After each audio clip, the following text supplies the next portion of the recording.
This is Dr. Bradley Nelson, author of The Emotion Code, How to Release Your Trapped Emotions for Abundant Health, Love, and Happiness. You're listening to Justin and Kate on Extreme Health Radio. For more information about the Body Code, visit extremehealthradio.com/body code.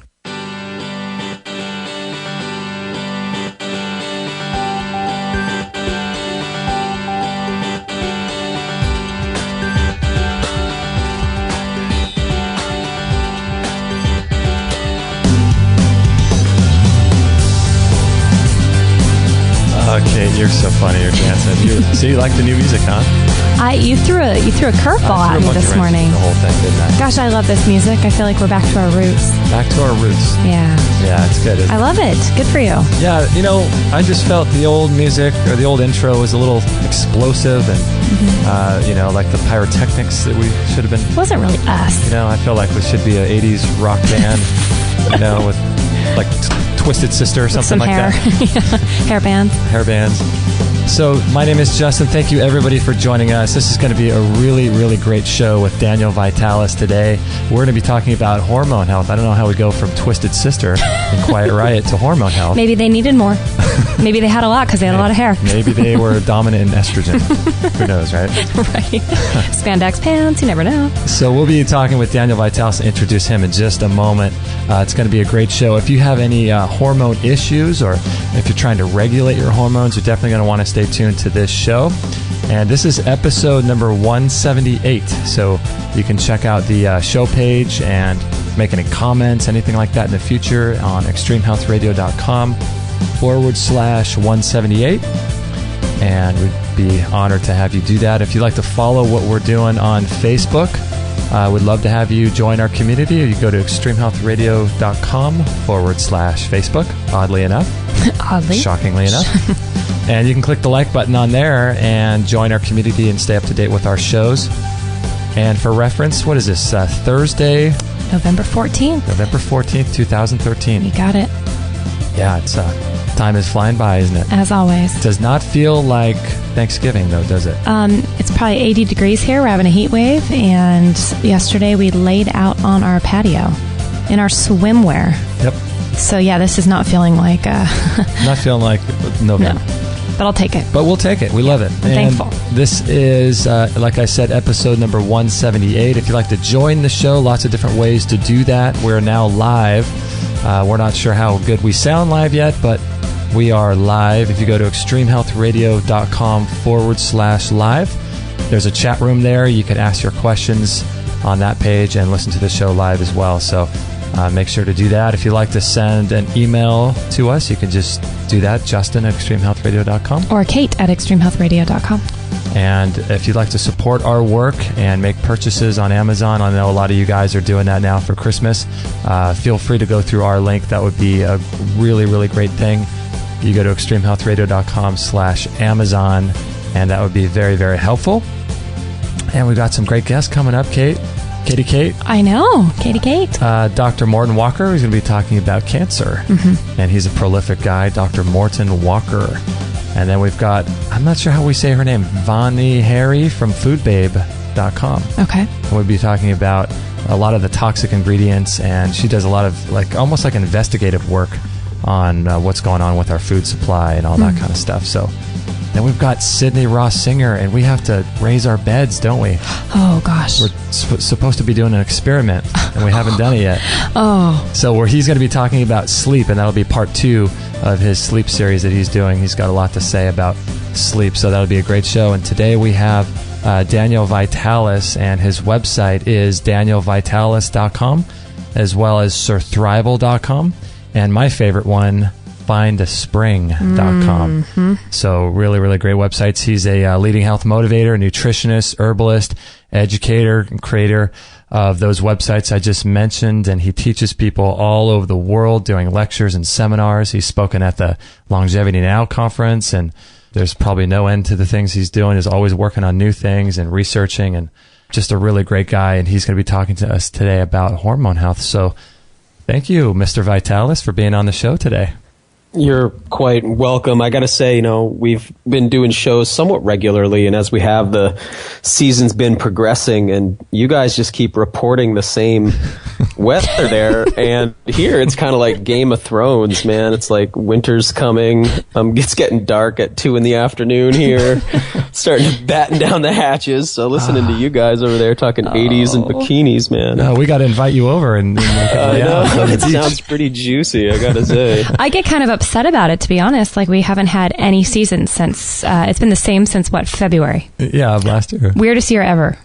It's like there's like that grass is greener thing that really, I mean, you can apply to almost every aspect of life. Yeah. And I'm sure you're wanting to wear, sweaters and feel cozy, but I'll tell you, grass is always greener. No, I know, and you're right, and I'm trying to embrace it. So, hey, are you going to be going to Arizona this year? I think you know what? It's really this is a very up in the air year for me. So I've got no definitive statements to make about my whereabouts. Okay. You never know where you're going to be. Yeah, never know where you're going to end up. It shouldn't be Find a Spring. It's finddaniel.com. It's like, where's Waldo? Where's Waldo, right? Where in the world? I love it. I love it. So what have you been up to lately with your work? Yeah, I'm really in a phase, I think, of consolidating my work, and really, I've really touched in on so many areas over the last 6-7 years, talking about so many different aspects of health. Now I'm looking at it and just asking, how do I simplify this so that I can hand it off to people? I personally feel that a lot of the little details are just not that important.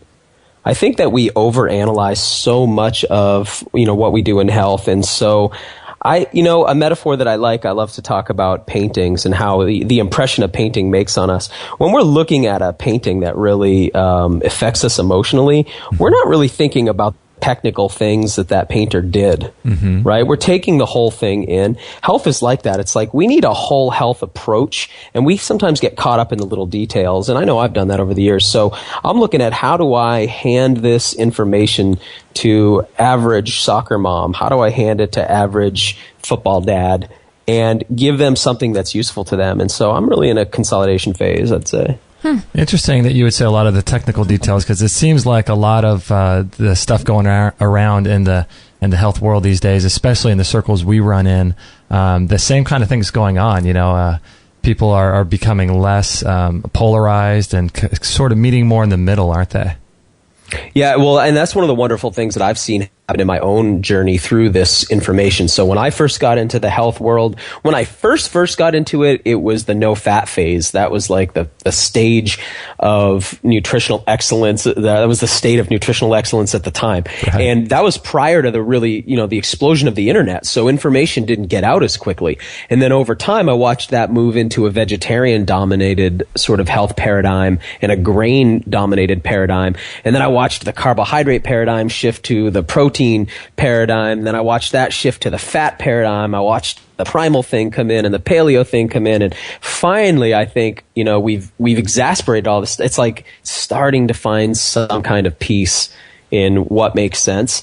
And I think what we're seeing is that modern living has a lot of flaws to it that we haven't adapted to yet, and we have to figure out how to adapt to it. We've got to take into account how our ancestors lived, and we've got to filter that into our modern lifestyle, and we've got to accept that our modern lifestyle is not going anywhere. So we have to learn how to adapt to it and how to make it healthier. And it should be really simple. It should be simple like, we've got to make sure we're putting the right stuff in. We've got to make sure we're keeping the bad stuff out. And we've got to do the things to keep building and moving towards our goals. It should be that simple. And anything else that gets too technical, unless we're having a very specific health crisis, can really send us far off track. And we can actually find ourselves really far away from our goals, like moving away from our goals because we're getting too obsessed with a rabbit trail. So we've got to keep our eyes on the big picture, right? So if we get too close to the beautiful painting, and we start looking at each brush stroke, we lose the ability to take in the whole thing. So, and that's really important when we're talking about hormones today, right? Because hormones,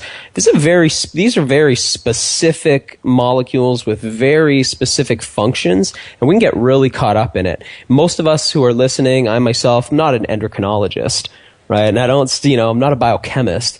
And so I need a big picture approach that works when it comes to hormones. And I can't get caught up in all the little details because I'll actually lose sight of the big picture and the goals. Do you think that a lot of these different diets that have come out, like the raw food diet and the paleo, the primal, do you think some of these are damaging in terms of if someone switches on from one diet to the other diet? Do you think Obviously, that's got to affect hormones, just switching from one diet to the next, couldn't it? Certainly does, especially when we want to talk about nutritional extremes. Okay. And so the two extremes that I'd like to give would be, on the one hand, raw food veganism is a total nutritional extreme. Mm-hmm. And some people might be offended by that, but I'm willing to go there and just say, hey, this is a really extreme approach. It's never appeared on the planet before. It's totally new. It's untested in 200,000 years. It's really extreme. The other extreme, let's say right now, currently, would be the paleo kind of diet extreme that people are taking that one to. And, so let's say we're just eating raw meat, drinking milk, and eating bone marrow. Okay, that's another nutritional extreme, right? That hasn't existed on the planet since our cousin species Neanderthal did something even less extreme, actually. But these are two extremes. And yes, swaying ourselves from like all fat to no fat, plant fat to animal fat, all protein, no protein, those things throw our chemistry way out of balance and all over the place. The other thing is those diets aren't sustainable for anybody long term. Mm-hmm. They're too extreme. So we've got to find, it's like the Buddha, right? He first lived in total opulence, and then he lived without anything as an aesthetic, and then he brought an approach forward and said, hey, there's a middle path, and that middle path has endured. So we see, 1,000+ years later, people still walking that path, mm-hmm. rather than trying to follow the extremes that he did. What are you finding in your work that damages hormones the most, do you think? Well, I think, all right, so let's actually back that up for a sec, Justin, because I think we could go almost a little too fast here. When we say, I don't know if you guys have ever seen, there's a fabulous movie called Idiocracy, and I don't know if you've got the chance to see it, but if you haven't, I really want to recommend it to you, or the listener. If you haven't seen this film, I reckon the guy who made Beavis and Butthead made this film. Okay. And I think it's like what he finally, after all the damage he did in the world, he wanted to give something back. And so he gives us this great film. The concept is it's like a zombie movie, except instead of zombies, everybody's just been dumbed down. It takes place 500 years in the future. Uh-huh. And people have become so stupid, and their language has become so dumbed down that a really average person today would be the smartest person in the world then. And when you watch the film, what you realize it's about is actually it's about being a smart person in the world today, and how rare that is, and how a thinking person's very rare, and an educated person's very rare. There's this theme in there that reminds me of this thing with hormones. It's this, when a person says hormones, they don't usually really know what hormones are. Mm-hmm. I agree with that. It's like saying Smurf, right? It's like if you're a Smurf and you just say Smurf, it's just a filler word. It's just a generic placeholder. So if you ask somebody, this would be fun. Next time somebody's telling you about their hormones, be like, which hormones? Totally. What hormone? What is a hormone? So we hear this all the time in the nutrition world. People talk about minerals. Oh, you got to get more minerals. Really? What is a mineral? Which mineral are you talking about? Right? You see how that works? It's sort of like the same thing we hear with toxins. Oh, we've got to avoid toxins. Oh, what's a toxin? Mm-hmm. Which toxin? What toxin are we talking about? Interestingly, all medicines are toxins. So obviously we don't want to just that doesn't really make sense. We got to get more specific. So hormones are chemical messengers in our body, and they're produced by our endocrine glands. And you remember when you were younger, you'd hear this thing. You don't hear it so much anymore, but grandma would see an overweight person and say, oh, they have a gland problem. Mm-hmm.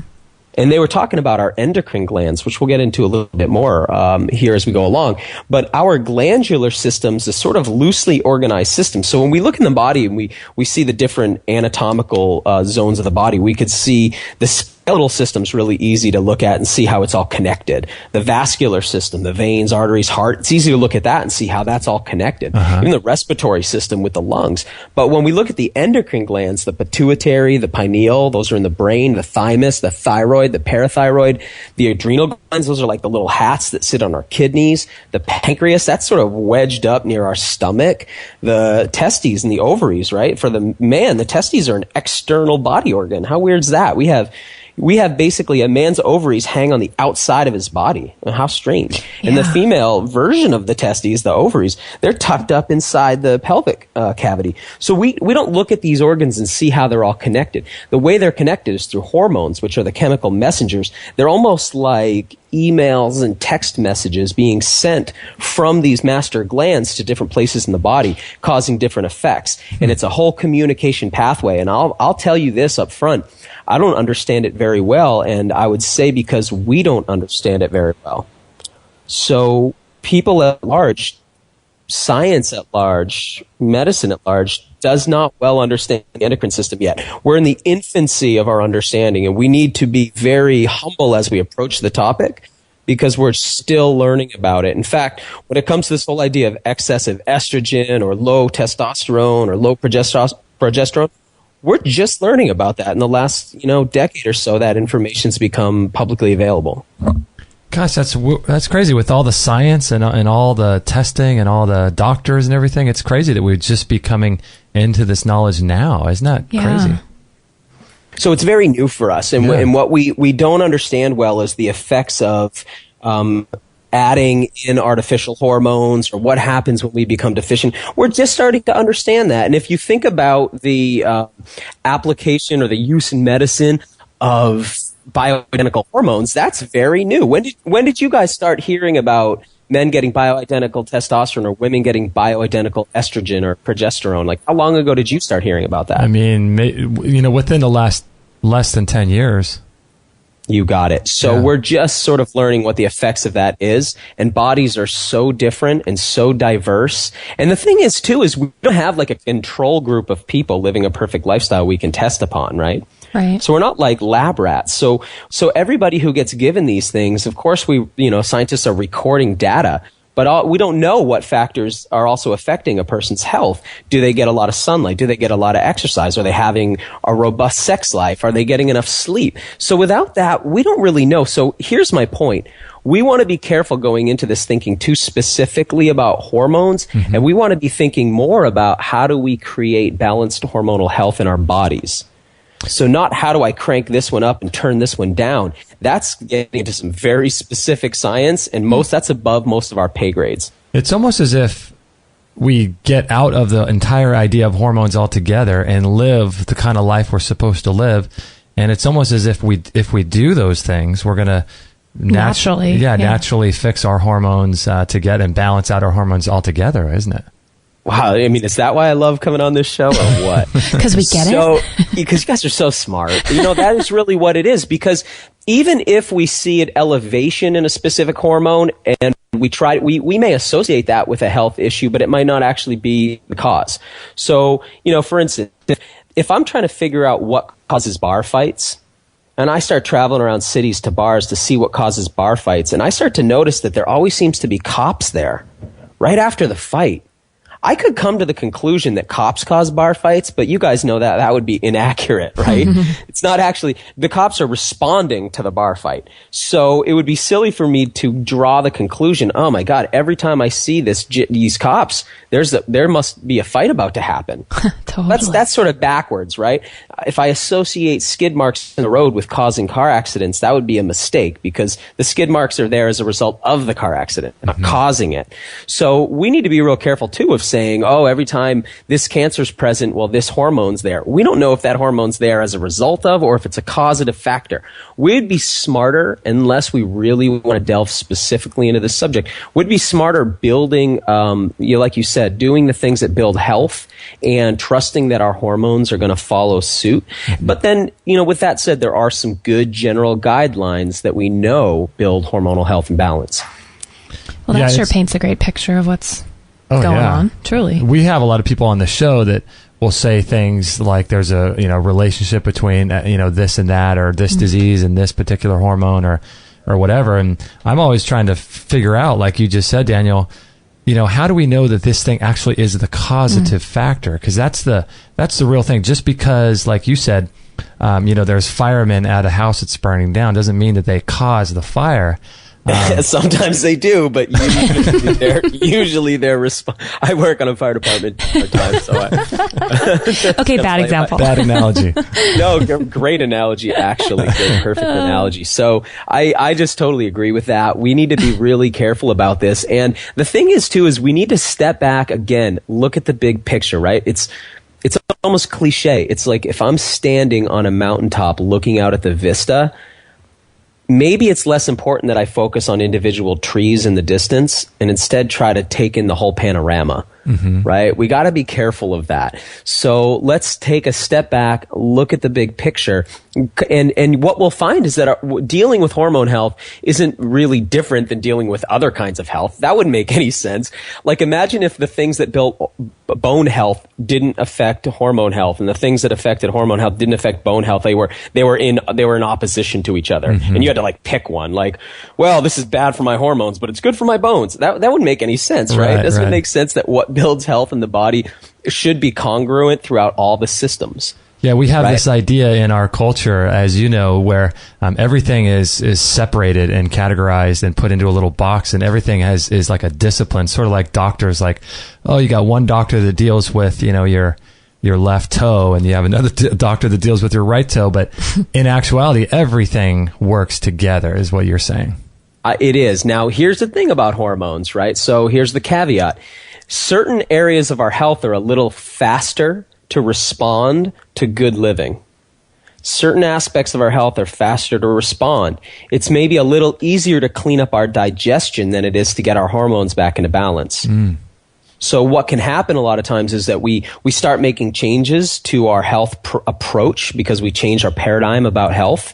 And that's how changes get made, right? They don't get made by forcing things into existence. They get made by changing what we believe about the world, and that changes how we behave. And that's the only thing that's really going to last. So we make a health paradigm shift, and we start to live a little bit differently. And then what we notice is, okay, I'm starting to lose the weight. Wow, my digestion's getting a little better. But we might feel a little lag time in the hormone health piece. So we'll get more specific about it, but people need to be patient with this piece. And right now, you need to be aware that right now, more than ever before, this has never been like this before that I'm aware of, at least in my memory. Right now, there's so much focus on hormones that everybody's promoting things that really get in there and change your hormones. And more than ever, doctors are prescribing bioidentical hormone therapy. Now, that kind of therapy is not well tested. It's not, the results are not in on that. They will make you think they're in on that because it's a sales program for those products. So you have to be really careful and know that your doctor's been enlisted into a marketing program for bioidentical hormones, and you've stepped onto a car lot and they're going to try to sell you the car. So, you know, be cautious. If you get too focused on hormone health, it could be really easy to fall into some of these sales schemes right now, particularly bioidentical hormones, and you would be a guinea pig with that. So we just need to tread really lightly here. Now, there's some supplements that I believe can really help us with this, but the big stuff isn't in supplements. We'll get this. There are supplements that can really help us, but the big lifestyle pieces are never going to be, you know, the supplements can't just cover for a lack of sleep. They can't cover for a lack of vitamin D. They can't cover for a lack of minerals, right? They can only assist us once we put all the other pieces in place. Oh, good stuff. We're going to take a little break. And after the break, I want to talk a little bit about some of the, individual hormones that we're dealing with that people want to modulate, and some of the factors in our lives that's causing this imbalance. So good stuff. Mr. Daniel Vitalis, his website is surthrival.com, danielvitalis.com, and findaspring.com. And we'll be right back after this break. I have to say, I have been absolutely loving this product by Tristan Truscott and Peter Ragnar called Good Morning, Good Evening Qigong. If you want to listen to the interview we did with Tristan, you can go to extremehealthradio.com/127. And Qigong is a great way to de-stress the body. And as you know, there's a huge component to disease caused by stress. And stress is a huge factor in how we live our lives and the amount of energy we have and the amount of vitality we have. And so, Dr. Shade, what do you think about Qigong? People come to me and they're really sick and they got this blown out neurological system and all this toxicity. And I tell them, you need to do Qigong, Tai Chi. You need to do these things that settle down and restore your neurology, because it puts together all the parts. It puts you back into that state where you can start to detoxify. And so I highly, highly recommend all that. And what about you, Kit Campbell? What do you think about Qigong? Do you like it as well? Qigong is amazing. And the reason that I believe it to be amazing is everything here is energy. That is a scientific fact, if there ever is one. So when you're practicing Qigong, you're actually drawing energy into your body. Your intention, whatever your intention is behind any action, will determine the level of energy, type of energy that you absorb into your body. So your intention behind is very important, just like thought. So when you're practicing Qigong, you're actually bringing energy in and you're bringing out the stuff that might be a bit stale. With Tai Chi, it's totally different. The energy runs underneath the skin because it's more of a martial. This is the Chinese understanding, by the way. It's more of a martial art. So Qigong is very, very good for bringing that energy into the body and just fantastic. If you're interested in picking up this Qigong course by Tristan Truscott and Peter Ragnar, go to extremehealthradio.com/Qigong. That's QIGONG. And you can learn more about it. There's a great video on that page, and you can learn more about it on that page. And I highly, highly recommend this product. I love it myself, so go ahead and check that out. extremehealthradio.com/Qigong.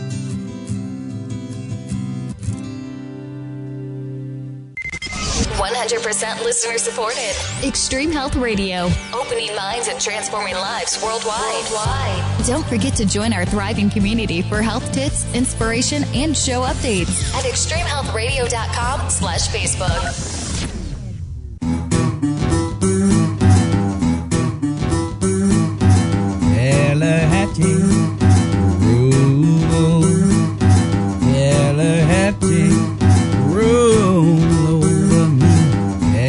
We're doing a little experiment, and now we're keeping Maggie in the studio, and if she pipes up and barks, we're going to have to kick her out. She's kicked out, yeah. She's going to be kicked out.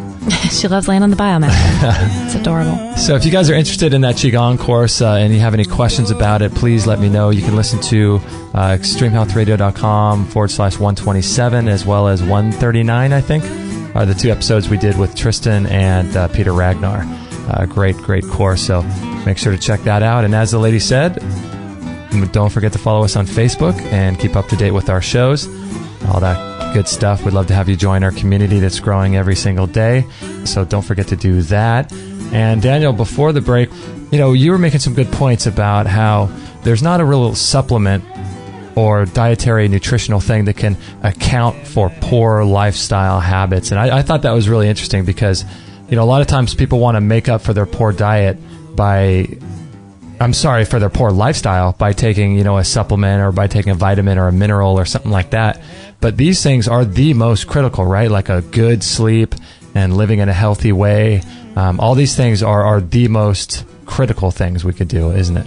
Yeah, they're the foundation upon which our nutritional house is built. So if we don't have those things in place, we have a poor foundation. We can't really build the house of good nutrition on top of a poor foundation. So we can try. It's attractive, the idea of you could just purchase this instead of having to do anything. I mean, who's not attracted to that idea? We've been sold on instant gratification for a long time. But realistically, yeah, we've got to be conscientious. And here's what I like about this. I'm going to share some of the things that really, I think, build the foundations of hormone balance. And I'm pretty sure you guys will have a show on just about any of these topics so that we don't have to spend the whole show exploring these individual topics. Again, they're just brush strokes in the painting. We're trying to see the painting right now. We're not trying to figure out technically how the painter did it. We're not trying to figure out which direction the brush strokes went in or which colors were chosen. We're trying to see the big picture right now on the subject of hormones. Mm-hmm. So when we step back and we look at what do we need to know about in order to have good hormone production and good hormone balance, I think the first piece I really want to hit home, this is really an important one. Our hormones are made out of something. Right? They're not made of pixie dust. They're not made out of, stardust. Well, I guess technically we're all stardust. Yeah, right. They're made out of cholesterol. I'm going to say that again. Your hormones, your sex hormones, they're made out of cholesterol. There's a great saying in the Weston Price Foundation community where they say, cholesterol is for lovers. Cholesterol is present in cardiovascular disease the way police are present in bar fights. I see. And because people see cholesterol present when there's damage to the cardiovascular system, it got assumed at some point that it was responsible for cardiovascular disease, when in fact it's like saying Band-Aids are responsible for cuts. Okay, that makes sense. The cholesterol is a fantastic tissue repair molecule. And so when we damage our cardiovascular system, cholesterol shows up. Cholesterol got demonized, and there was a lot more to it as well, because there was a movement away from good quality animal fats like tallows and lards, which were heat stable, towards these really rancid, light and heat unstable fats, polyunsaturated fats like vegetable oil. And in order to sell crappy vegetable oil to people, they needed to demonize cholesterol. And they did that, and they did it effectively. To this day, people hear the term cholesterol and they immediately just, it's like that thing before. People don't know what cholesterol is. Who knows who do you know who could define cholesterol? Cholesterol. Who can even define that? It's like asking a Smurf what Smurf means, right? It's just a word people use. I saw a film recently that really had me laughing, where a guy was talking about gluten, and the other guy said, "Do you even know what gluten is?" And he said, yeah, gluten's a generic term for stuff that's bad. Fats are a gluten, salt's a gluten, toxins are a gluten.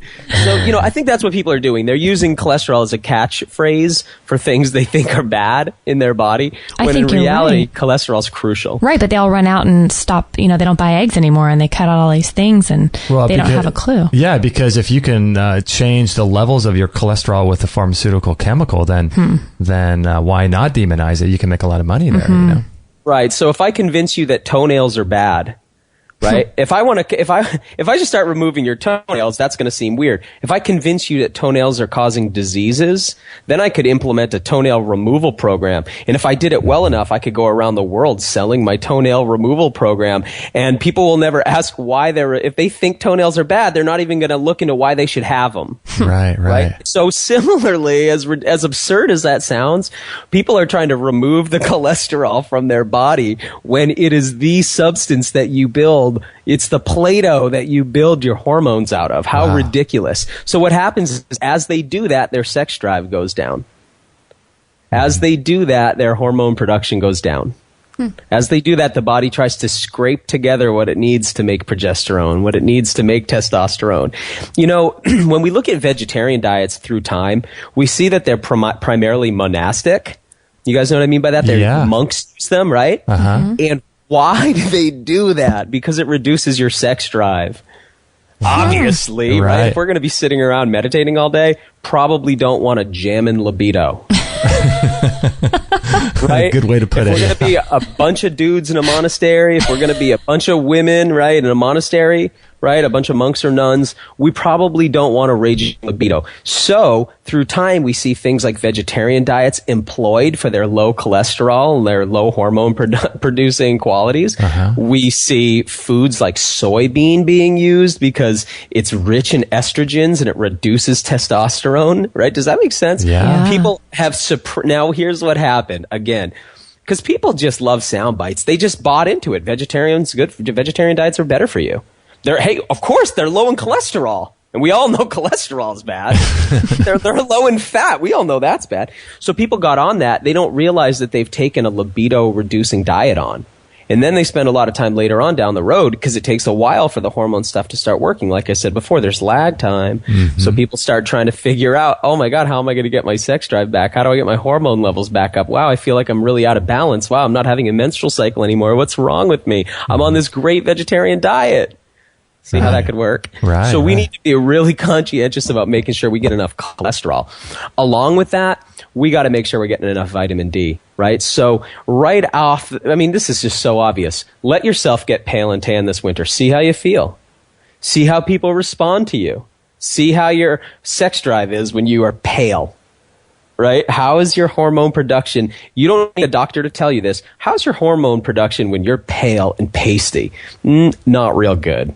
You can feel it, right? You can feel it. Right. So we need to make sure we're getting sufficient sun exposure and we're cranking up our vitamin D levels. Our liver is like this amazing bank where we deposit. We literally put deposits, like cash deposits of vitamin D. Now, here's the thing about vitamin D. Listen up, folks. Vitamin D is a hormone. It is no longer considered a vitamin. We just call it vitamin D. It's like a crappy name that got stuck onto it. Because a vitamin is something that you've got to put in your body because you don't make it. Vitamin D is a hormone. It's a chemical messenger that travels around the body doing all types of things. And we need to start understanding that's a hormone. So again, like I said before, hormones are like this catch-all phrase. People don't really know what they're talking about. So some people, when they say hormones, they might mean their melatonin and serotonin. Somebody else might be struggling with thyroid issues. So they're actually talking about metabolic stuff like thyroid hormone. Somebody else is talking about hormones and they're talking about getting pregnant. They're talking about progesterone. A guy's talking about hormones. He's talking about testosterone and his sex drive. So there's a lot to this subject of hormones. Vitamin D is crucial to not only producing that hormone, but ensuring that our body keeps its hormone production high. I think of it like this. When nature sees you're getting pasty and pale and your vitamin D is low, it starts weeding you out of the gene pool. Right. You're not even fit enough to get sunlight. We got to weed you out of the gene pool. Does that make sense? Right. And so what are the main hormones? Like you just mentioned a few: testosterone, progesterone, progesterone. Are there many others? I'm sure there's many of them. Well, right? there are, and there's far more than I'm an expert on for sure. Yeah. But yeah, there's a lot of classes of hormones. So again, this is the field of endocrinology, and this is like me showing you a beautiful painting and you asking me how many colors there are.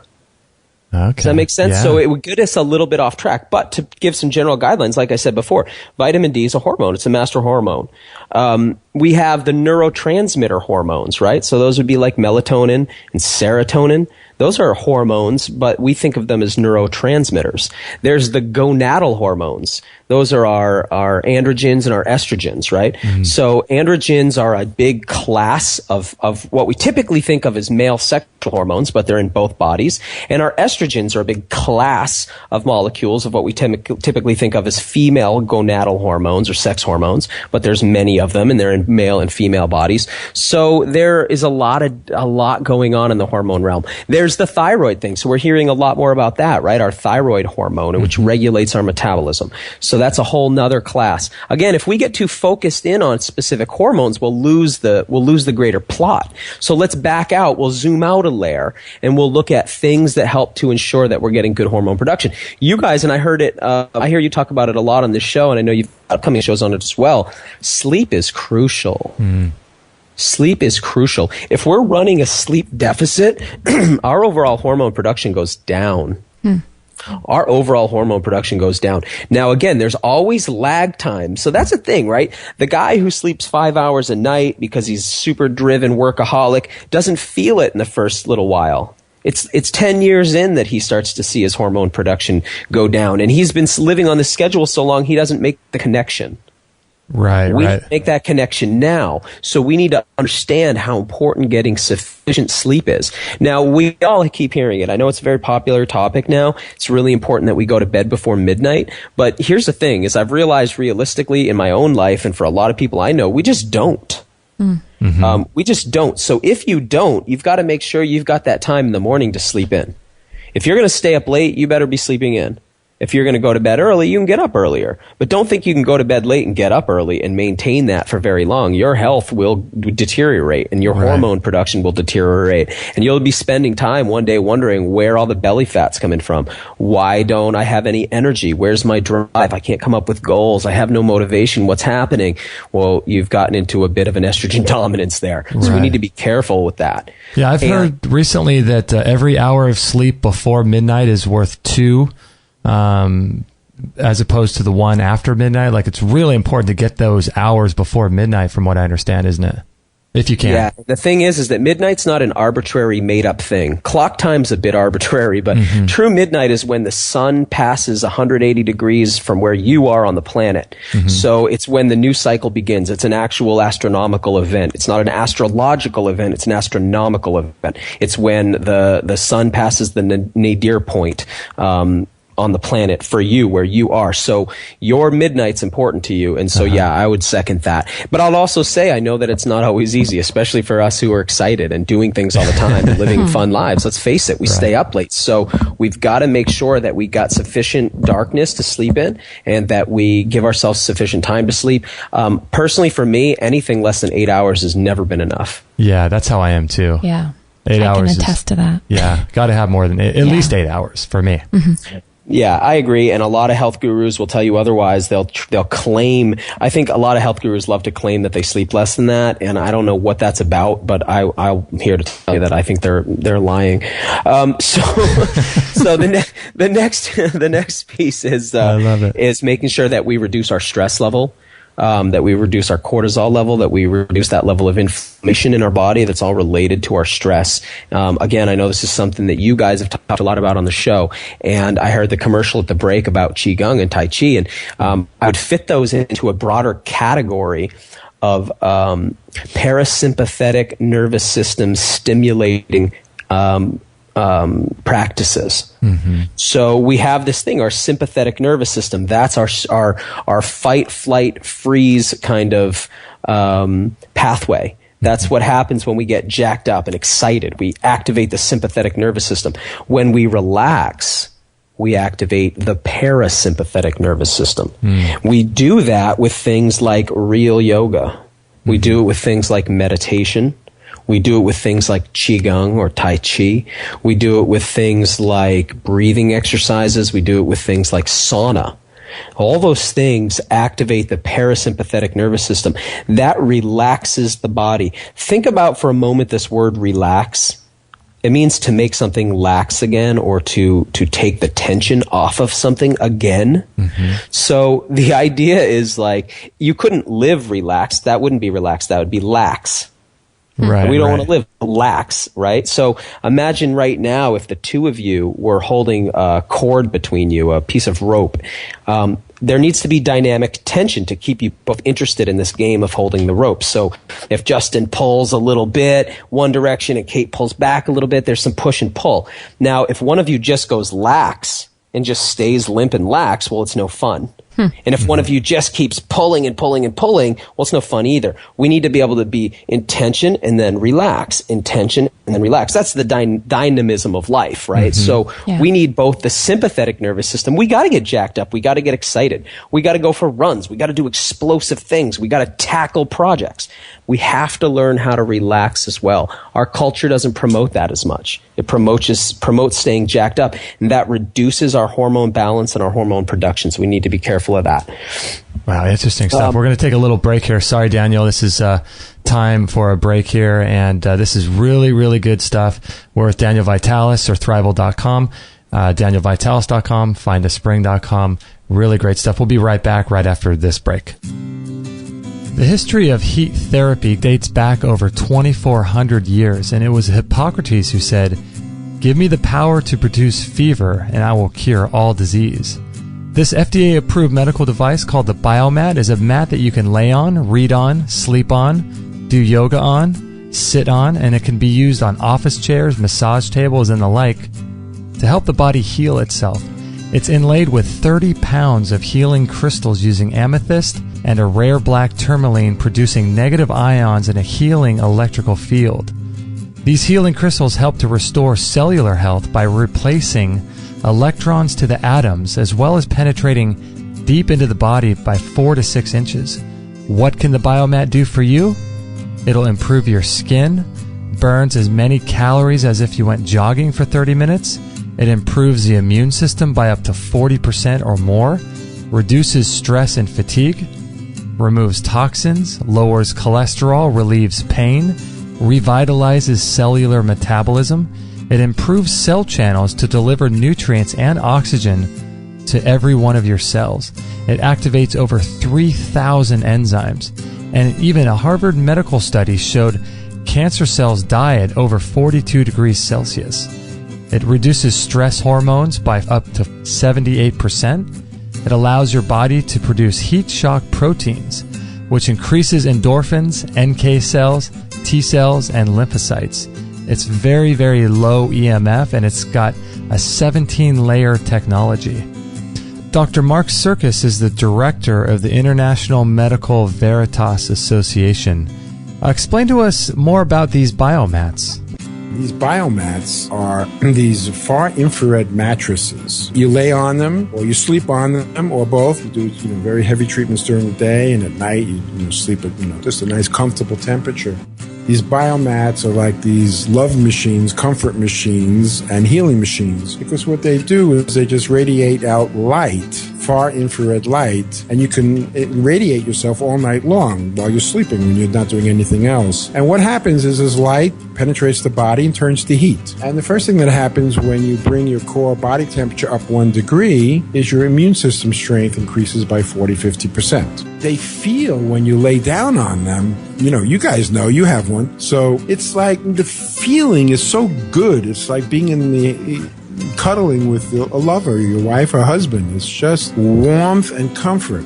How are you using biomats for patients in your clinics?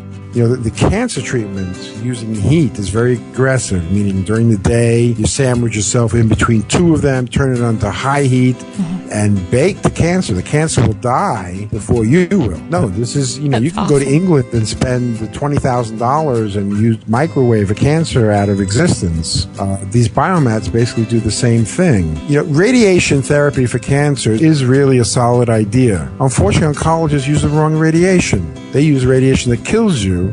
This biomat uses radiation that can save your life and make your life more comfortable, keep you warm in the cold, and help take care of your kids and all, the list doesn't end. Yeah, because isn't there some sort of temperature at which cancer cells will start dying? Right, and it's below the temperature that human cells will die. So you really like this biomat far infrared technology, don't you? But it's strengthened me. Well, now the kids are addicted to it. They fight on who's going to sleep on it at night. And it not only changed my life, but it changed my medical practice and my books. This is a great machine for anybody who lives in the cold during the winter. Instead of heating a big house, you just heat yourself. Bottom line, it brings good feelings. Just lay on this biomat and it gives the strength back. I can attest to that indeed. Kate and I love ours, and we think you will too. Learn more about these amazing biomats at extremehealthradio.com/biomat. Or you could check them out in our store as well. Again, that's extremehealthradio.com/biomat.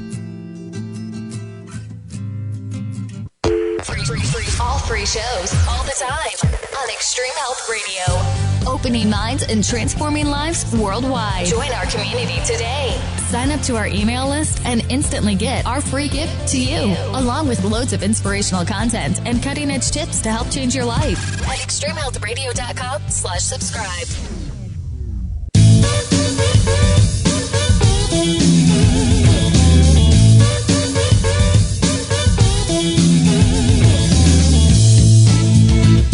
All right, having a great time here with Mr. Daniel Vitalis, and you got a little something in the email, didn't you? During the break, we got an email here from one of our good friends and listeners, Yvette, and she says, by the way, you have one of my favorite guests on the show today. I think just about everything he says makes so much sense, with lots of O's. So this is why we have people like Daniel Vitalis on the show. It really does drive it all home. Oh, yeah. Makes complete sense of stuff that, everything he says makes me think. Right. Just like, I haven't thought about it that way before. Such good stuff. So, Daniel, the way my brain works, I'm wondering what those things that she doesn't feel that about are. But anyway, we'll work on that. I do really want to get to sort of the what can we take, what supplements and foods really help with this hormone balance, hormone production story. But I really want to hit on one more piece. We could go on all day of these things that build hormonal health, but let's keep in mind they're the same things that build everything health. Right.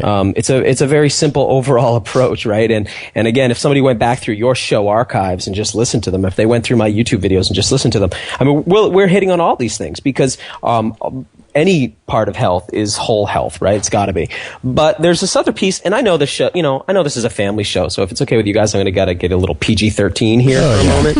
We allow that. But I think NC-17. I think that there's this piece that gets overlooked in our culture, or we don't talk about enough for some reason, and that's the effect of the opposite sex on our hormone production.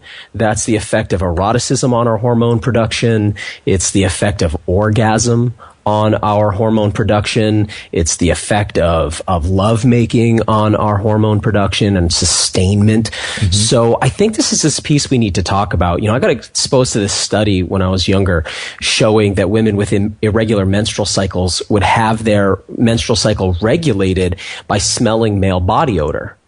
That really kind of interested me, and my personal experience says this. If we are around healthy individuals, and I think this is part of the attraction people have to places like clubs or concerts where people are congregating together, particularly where healthy people are congregating together, or people who are looking for sexual mates are congregating together. One of the nice things about that is we get exposed to lots of pheromone. And whether we're consciously aware of it or not, that's going to work on our hormone systems, right? So that, for those of us who, go ahead. Yeah. So just being around in that area where these people are actually has an effect just on our own biology like that.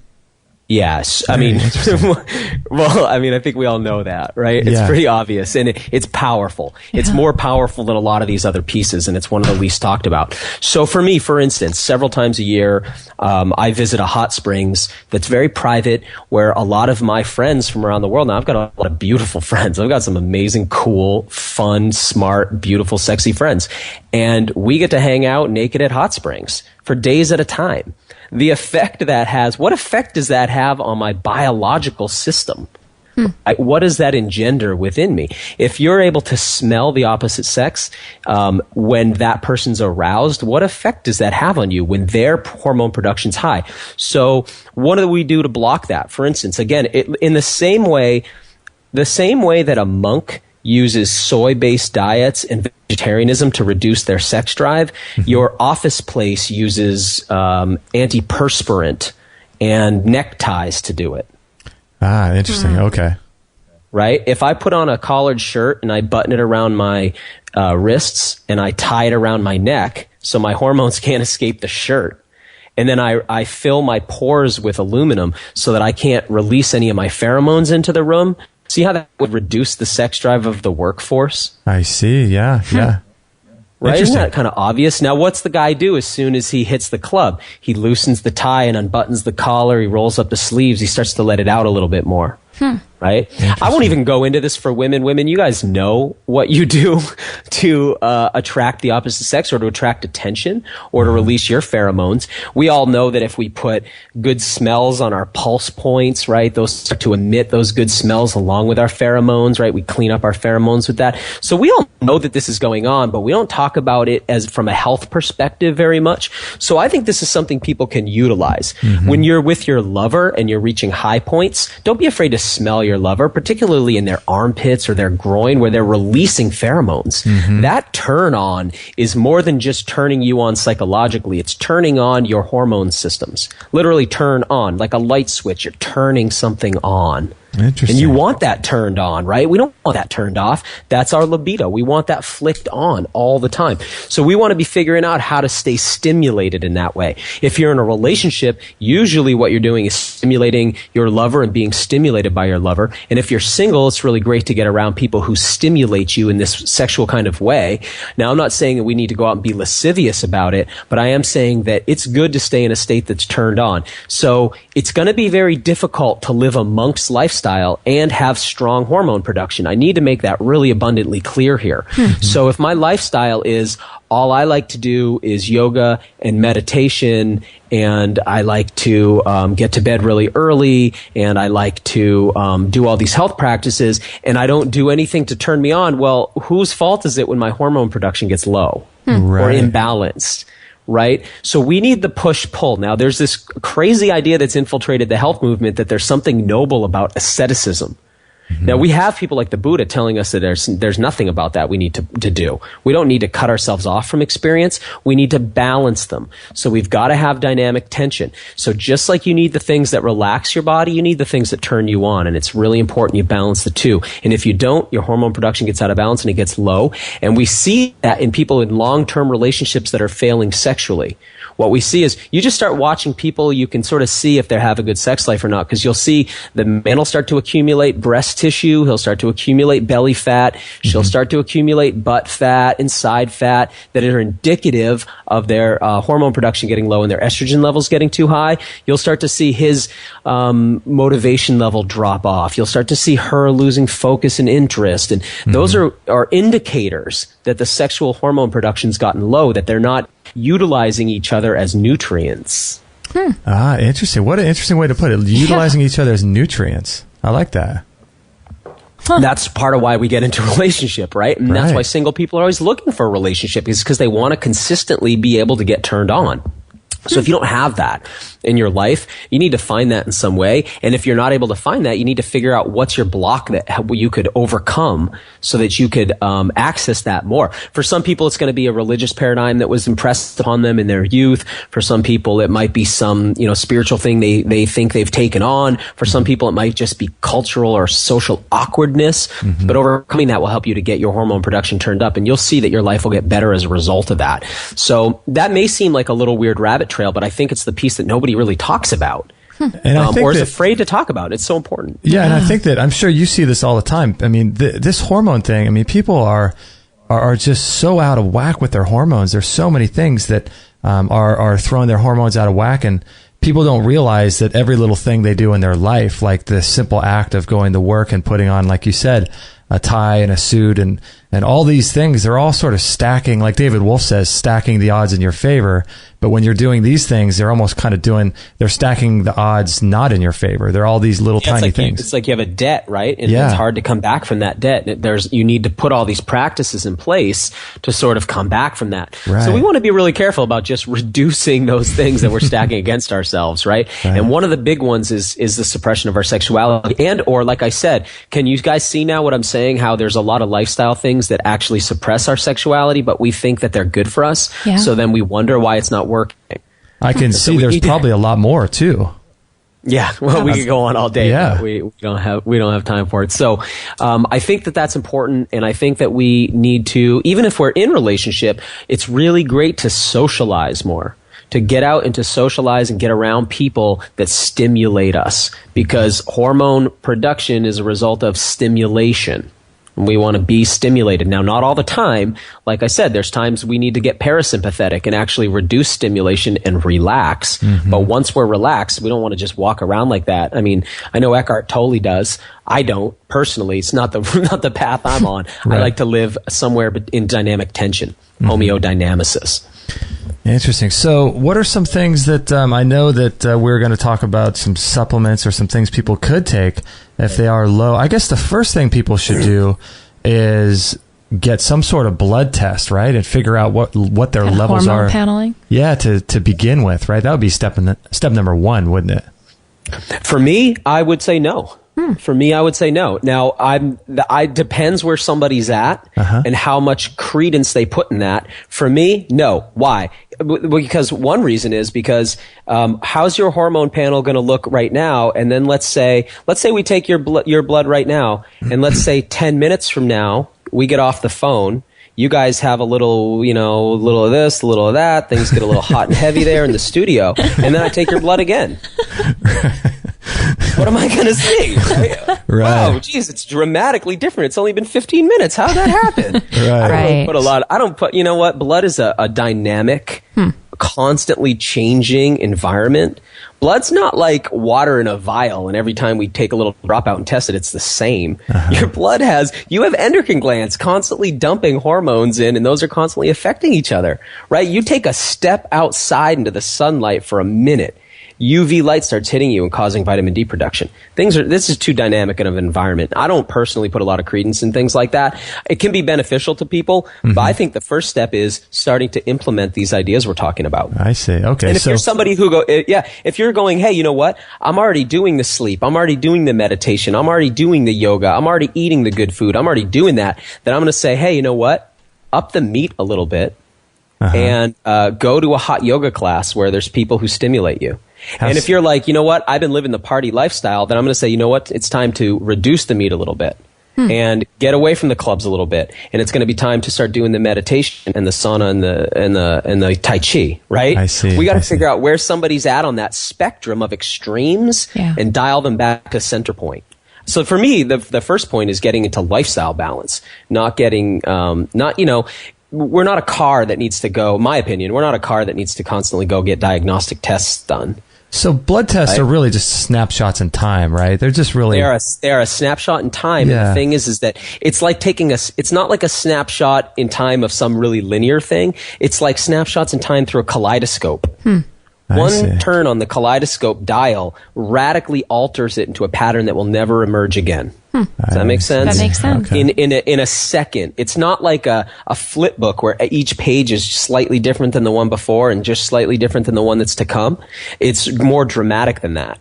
It's way more dramatic than that, right? So, you know that experience where you think for a second you're about to get in a car accident and then it doesn't happen, and then you get that rush of tingle through your whole body, and you get pins and needles in your feet and your hands for a second, you feel a little cold sweat. It only lasts a second. Right. But how fast it comes, how quickly your body responds. So fast, so dynamic.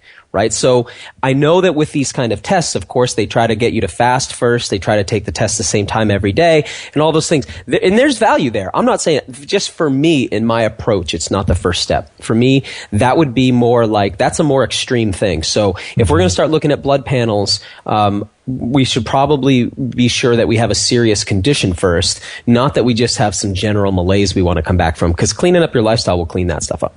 Interesting. And blood panels are more extreme, and they're better used when somebody has a really long-term issue they just can't make progress on. Then it might be time to start looking at how's my thyroid hormone, how's my testosterone, how's my progesterone. But if you're not dealing with something really dramatic, then I don't think you need to do that right off. We have a question from Lisa, and she says kind of directly into the supplement subject. She says, hi, Justin. I was wondering if taking a velvet antler could delay the onset of menopause. I know that's a very direct question. That's a great question, because it opens me up to talk about, there's two supplements I really want to talk about today.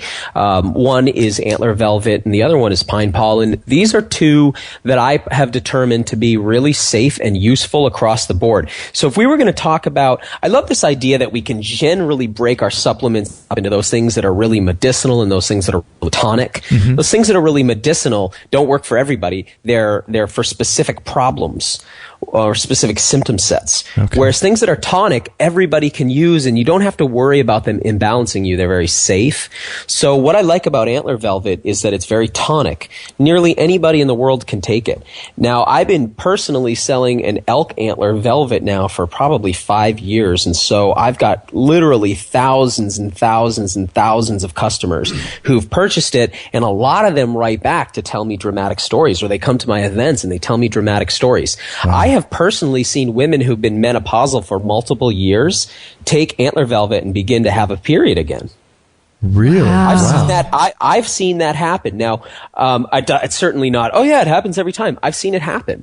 I've seen women who thought they were going into menopause back out of it. I've seen women who can't hold a baby and keep miscarrying, right? Because their progesterone levels are too low and they can't maintain that baby. I've seen them get on Antler Velvet and then be able to have a healthy full-term pregnancy. I've seen people whose libido was tanked and nothing was working, and it brings them back. So, yeah, It's a very powerful substance. Why? Because this, the mammals, right? We are mammals, right? We produce milk, we have live birth, we have hair. We're mammals, just like an elk is a mammal.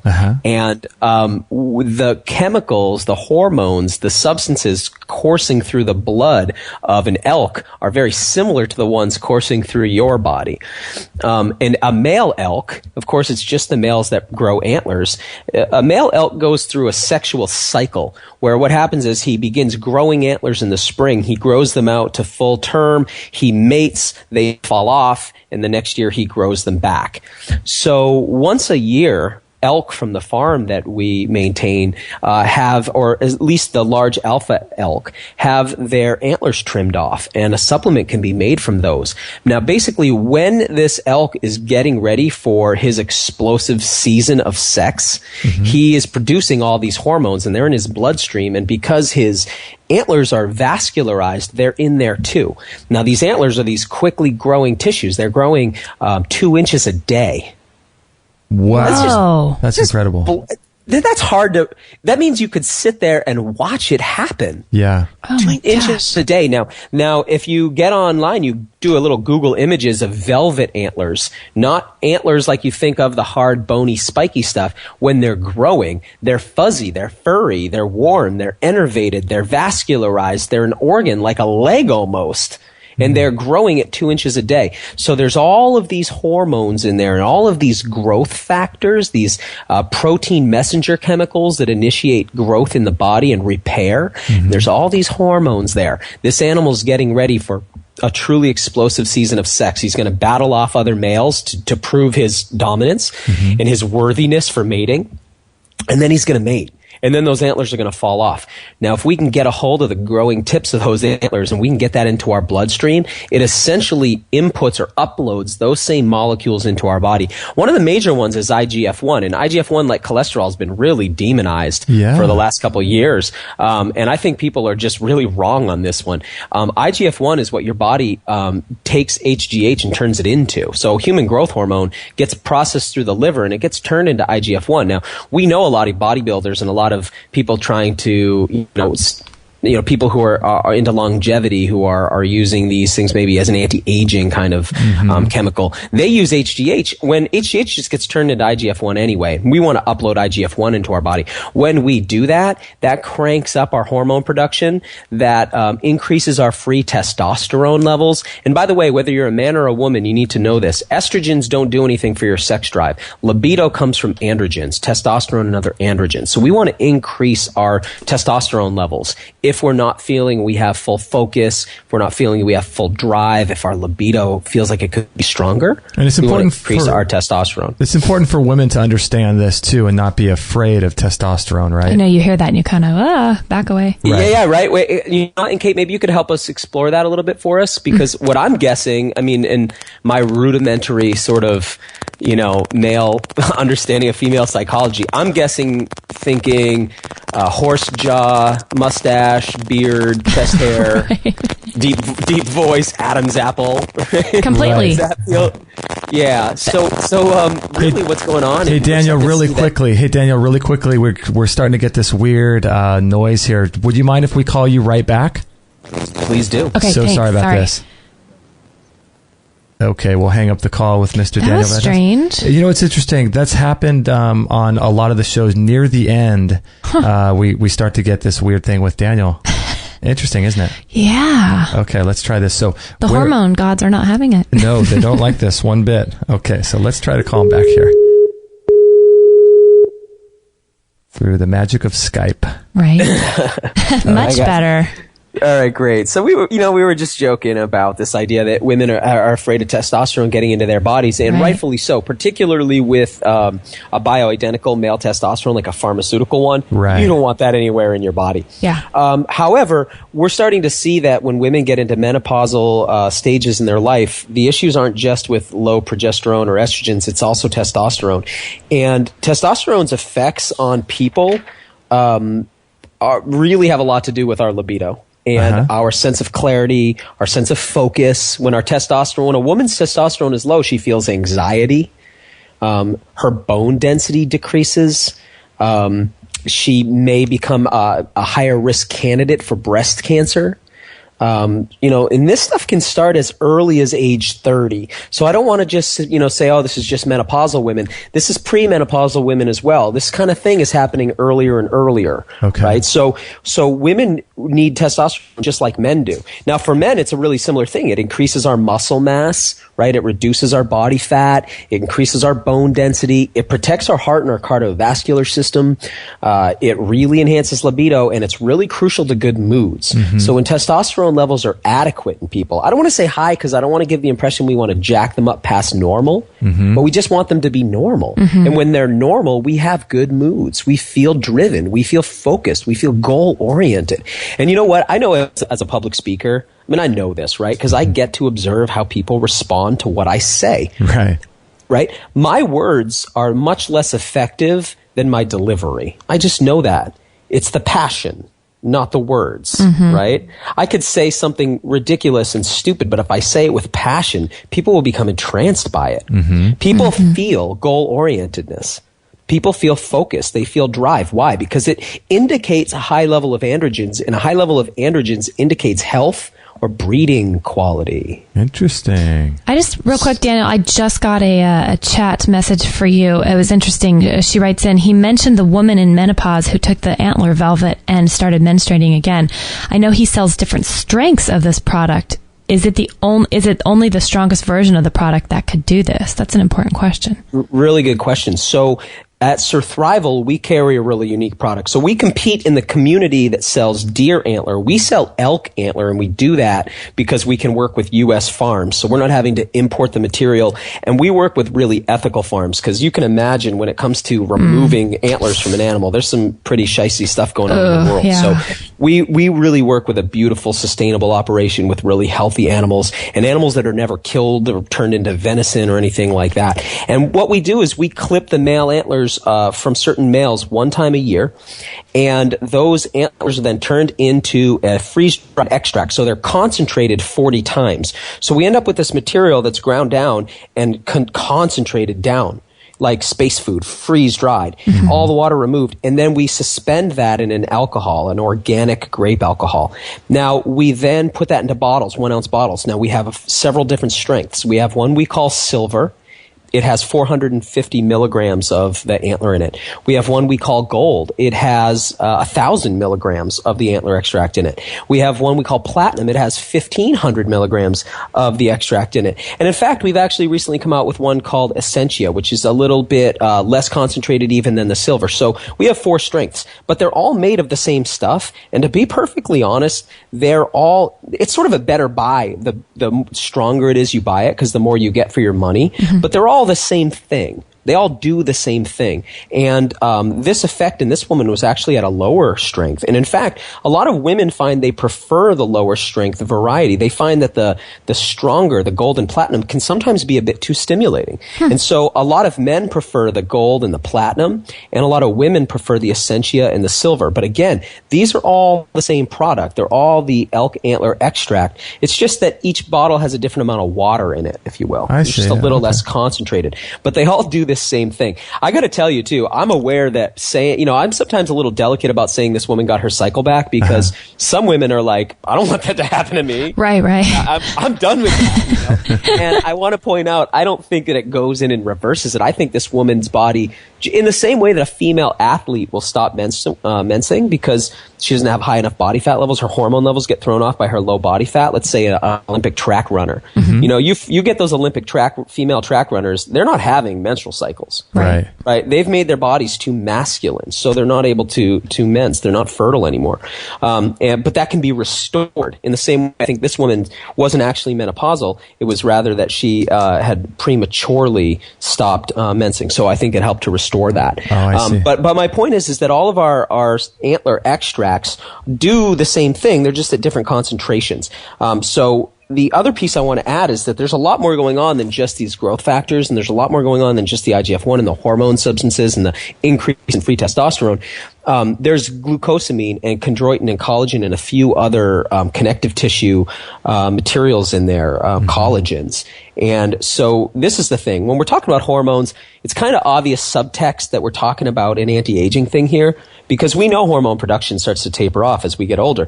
Nature basically says, okay, you're sort of moving away from breeding age, So you don't need as much of this stuff. And a lot of us are like, no, I want to stay at breeding age. Right. So we need to supplement beyond just the hormones. We need to make sure we have the stuff to maintain the body repair. I see. So, I've mentioned before that I work on an ambulance sort of from time to time and part-time on like a volunteer level. And I work with a lot of geriatric patients, older patients, and the really obvious thing, in addition to their low hormone levels, is that their collagen levels are so low that their bodies are crumbling. Wow. They don't have the juice, the connective tissue, the collagen, the gelatin, think about gelatin for a second, right? Think about a block of clear gelatin, not jello, but gelatin, right? And you touch it and it sort of wiggles and jiggles and juicy and jello-y. Right? That's the stuff we want between our layers of skin. That's the stuff we want between our bones and our joints. That's the stuff we want all throughout our muscle tissue.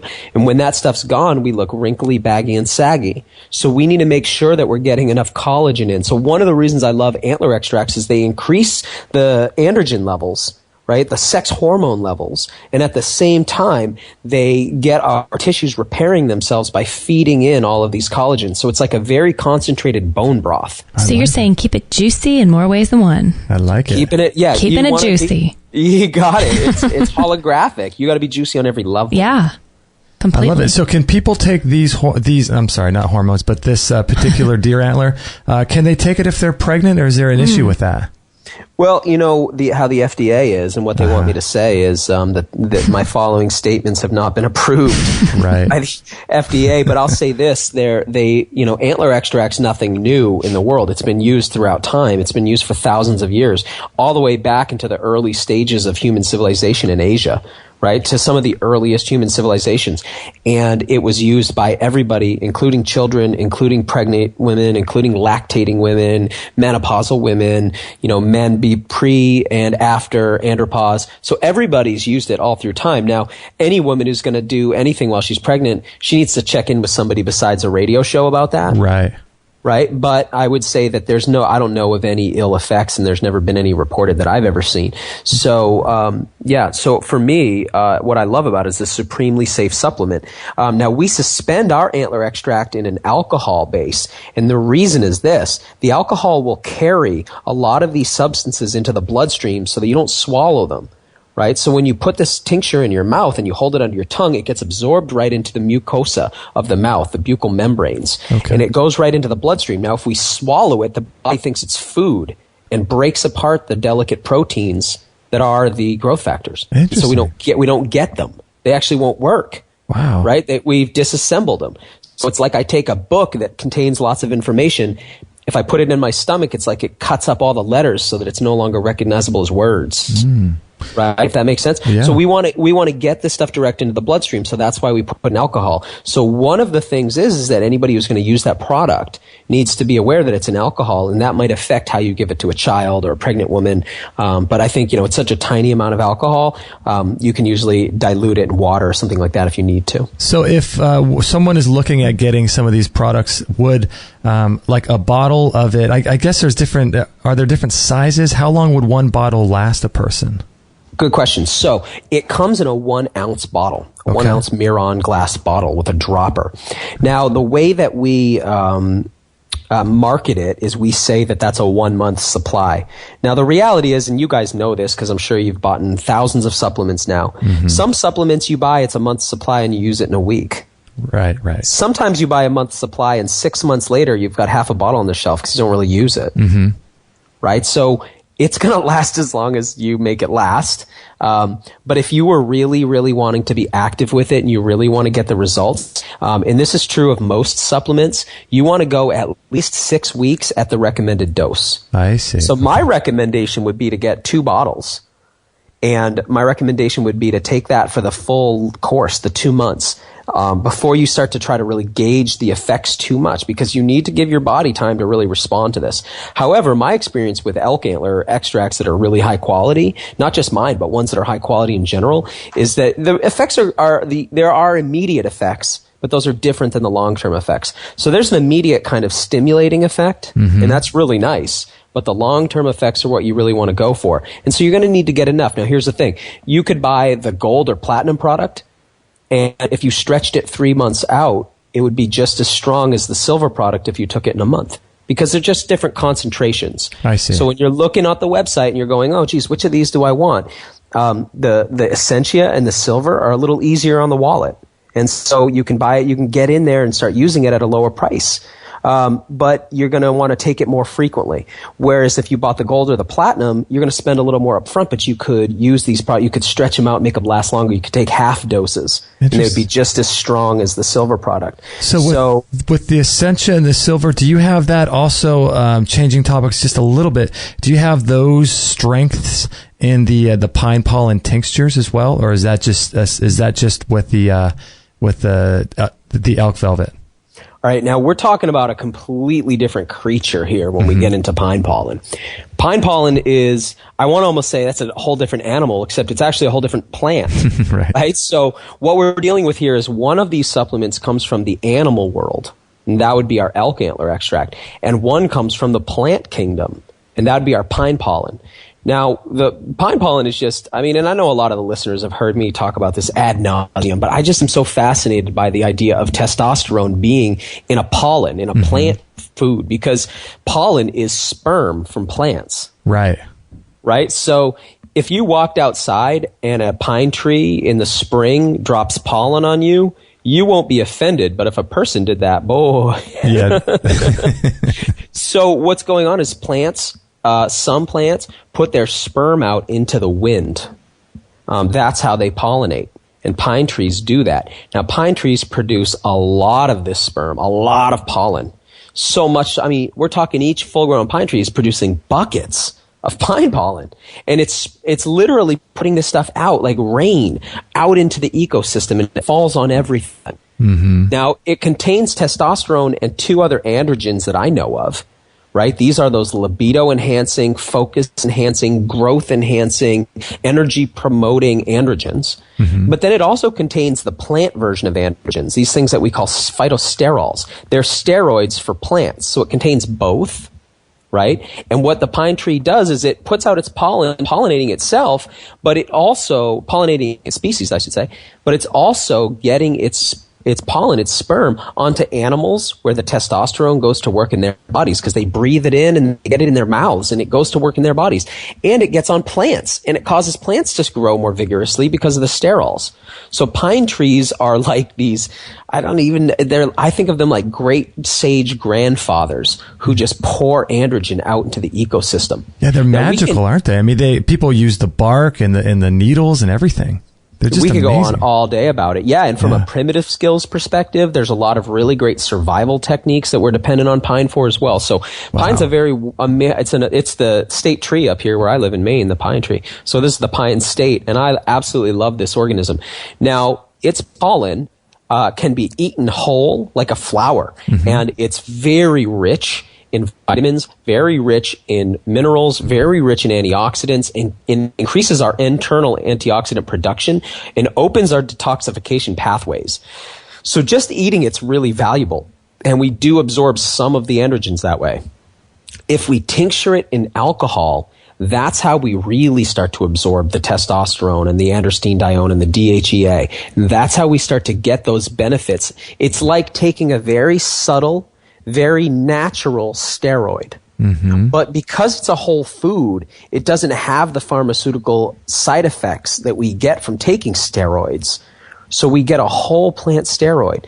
Now, for a young woman or a young man, what I'll typically recommend is that they take the pine pollen as a powder. Okay. Because their hormone production is still fairly good. And we don't want to start to tell the body that it doesn't need to produce testosterone because it has plenty from outside, right? We don't want to give it that message. We want to allow our own hormone production to stay strong while it's strong. Okay. Then when we start to get into our 30s, and we feel our levels starting to wane down, we don't need a blood test for this. We can feel it. Our energy level, our focus level, our accumulation of body fat, the reduction in muscle mass, all these things that kind of come along with aging and start at different ages depending on our lifestyle. When that starts to kick in, that's when we can start using the pine pollen as a tincture. That's where we get those really strong benefits. Now, I like to recommend this to people, that if you're going to take the pine pollen tincture, you want to take it at 3 times in the day. You don't have to take it at all 3, but you only want to take it at these 3 times. Upon waking, at noon, before bed. Okay. Because that's when our natural testosterone production spikes happen. And all we want to do is amplify our natural production. We don't want to try to get high testosterone at times when the body wants to have low testosterone. Is it too much, do you think, for someone to be on both those products, or do they work well together? Well, I'm on both of them. You're on both? Absolutely. Yeah, I think together is really amazing, really synergistic. Remember, these things are foods. Right? These are foods. And so there are benefits far beyond just these benefits. But these benefits are synergistic, and they work through different pathways. So one of them is increasing our IGF-1, our collagens. It's feeding our blood cells. That's the Antler, right? It's feeding our connective tissue, and it's increasing our own production of steroidal hormones. The other one is actually introducing steroidal hormones along with all the molecules we need, all the vitamins, all the minerals we need to support that synthesis that's happening from the Antler. So it's very synergistic. Very synergistic. So I think both are wonderful. The only caveat to that is that for young people, they don't need to take a tincture of pine pollen. They'll get great benefits from taking the powder, which they can blend into smoothies or into food however they want. I carry the pine pollen in a couple ways. So we, of course, have it as a bulk powder. And just like chlorella, we crack the cell wall. There's about 25% more absorption that way. So we crack the cell wall to make the nutrients more available. The other way we carry it is as a straight tincture. So we take grape alcohol, organic grape alcohol, basically a wine distillate, very high grade, and we extract the pine pollen in that through a percolation method. And then we put that into a Miron bottle to preserve it. So that's one way that we carry the tincture of pine pollen. And that product I sell a lot to clinicians and people who work with people specifically on hormone issues. They use it that way in a clinical setting. The other product I produce, and this is in a 2-ounce bottle, we call it, at the office here, we call it P4, or our pine pollen pure potency. And that's pine pollen extracted with the root of stinging nettle and Siberian ginseng. And the 3 of those together is one of our greatest formulas at Surthrival. What it does basically is supports your own testosterone production via the Siberian ginseng. It introduces testosterone into your body via the pine pollen, and then stinging nettle maintains free testosterone in the blood.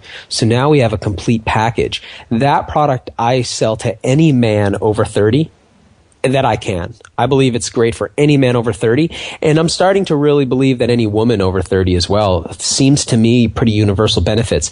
We've sold thousands and thousands of bottles to thousands and thousands of women, and initially I was kind of curious, like, how are these, how will they be affected by it?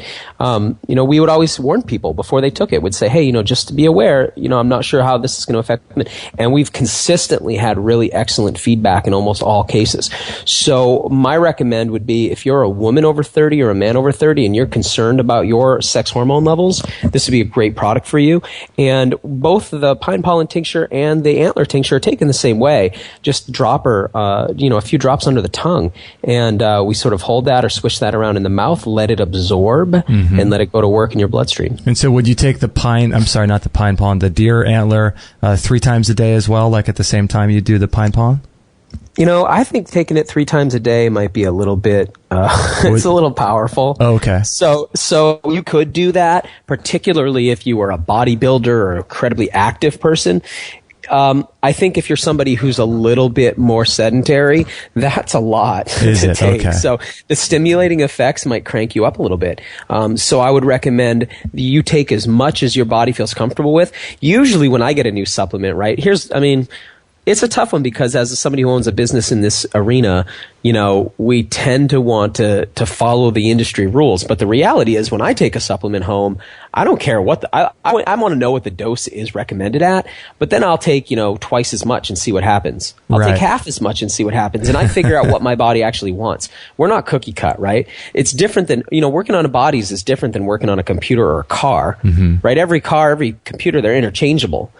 People are not. We're all unique. So, I find what dose works for me. So, I've taken a bottle of our strongest Antler Velvet in 3 days. I've taken it in 1 day. I've sat down and drank the whole bottle. Oh my gosh. I'd recommend doing that on a night you're going to be out doing things, not a night you plan to stay home and read the Bible. But I've also made a bottle last me 2 months. So we got to find the dose that feels really good, really accurate in our body. If there's anything I can do with my work, it's like I want to empower people to decide for themselves. Mm-hmm. Right. You don't need me sitting back here deciding for you what's right for you. I can't feel what you feel in your body. All I can do is make recommendations, but you're the one who feels inside your body. You're the one who knows what's right for you. So I always like to leave it open to people to really play, to experiment, to see what lights you up and what doesn't, and to make your decisions based upon your own feedback, and less upon what people tell you to do. And I would imagine these would be good for people that are, a little more advanced, maybe 70s and things like that, 60s, 70s. I imagine it would be good for them as well. So in your 20s, you don't necessarily need this stuff. In your 30s, now you're getting to that sort of change where it's like, yep, these things you start to understand. It's like when you're in your 20s, right? And you don't know why are guys taking Viagra? Mm-hmm. That's never going to happen to me. What are you talking about? You're on top of the world, right? People don't get that in their 20s. Then your 30s come, you start to feel some changes happening, right? 40s, okay, now it's time to get on this stuff and have a plan, right? You don't want to get into your 40s with no plan for this. Right? It's kind of like I had a brilliant thing said to me about people when they have a baby. I was told by a woman called Elena Tonetti. She's a brilliant woman in the world of natural birthing. Mm-hmm. And she said that couples who are going to have a baby need to have a sex plan for after the baby's born. Don't go into birth thinking you'll just wing it after. Because what ends up happening for so many couples is it destroys their sex life. So she says, go into it knowing that happens and make a plan so that you kind of know how you're going to deal with these massive hormonal changes that happens within the relationship dynamic so that both parties can stay happy and satisfied. Similarly, going into your 40s, you want to have a plan. What's my plan to maintain my sexual vitality? Unless you do want to be a monk or a nun, in which case you want to figure out how to depress that. Mm-hmm. But for most of us, we want to figure out how to keep it strong. Once you're in your 40s, supplements like this become crucial. They need to be part of your program. 50s, it's a no-brainer. It's a no-brainer. You want to be on this stuff. 60s, 70s, 80s. The rest of your life, you want to be on these things, right? You don't want to be on drugs. You want to be on foods, again, concentrates of foods that help to, and I include herbs in that category, concentrates of foods and herbs that help us to maintain youthfulness. Because nature stops doing it, because you're not really part of the breeding population at that point. Right, makes sense. We want to stay, we need to tell nature, hey, I want to be part of the breeding population, even if you're not looking to breed. Just because you want to stay vital, you want to stay youthful, you want to stay healthy, you want to stay excited, focused, driven. And I imagine the sooner you start planning, the easier the transition would be for anybody. And start thinking about it now, right? So, Kate, when you were a little girl, did you have in your head certain age dates like okay, when I'm 27, I want to have 3 kids? Actually, did you have any of those kind of things? Kate actually had to step out. She had So one of the things that I've learned with women is like that. It's like they decide these things at a certain age. Like when I get to this age, I'm going to do this. I'm going to have that. A lot of guys have that. Like I want to have my career set by age, whatever. You need to have a plan like that. Okay, when I get to age 35, I'm going to start utilizing some of these techniques that older men have told me about. Mm-hmm. When I get into my 40s, I want to have a daily rigorous supplementation program that I stick to. When I get into, here's one I have. When I get into my 50s is when I plan to use strong red ginseng every single day. I don't do that currently. I love ginseng. In fact, I wish I could take it every day. But the Chinese masters admonish me not to take it daily till I'm in my 50s. And I gotta think there's a reason they say that. Interesting. Okay, so that's part of your plan. But that's part of my plan, part of my vigorous plan. Develop a plan. Re-listen to this cast and go back through the things that I listed off before and ask yourself, what's your plan for sleep as you get older? What's your plan for sexual stimulation as you get older? What's your plan for vitamin D as you get older? Put this stuff together and start to strategize and come up with a strategy and then implement the tactics. I like that a lot. And, I like just your approach too, Daniel. You're not telling people to really load up on this stuff, or if they're, take this stuff at any age. I really like your approach. You're really giving people an honest opinion, and, you're really talking to them like a friend, saying, hey, if you're 20 years old, you don't need this stuff, supplements the icing on the cake, right? Yeah. It's the icing on the cake, but for a lot of us in the business, it's how we make our money, and it's important to us that we sell the stuff. And there's a tendency then for people to oversell things and undersell all the really big, important foundational stuff. So we need both. We do need these foods and supplements. I mean, people's diets are horribly deficient in things that they truly need.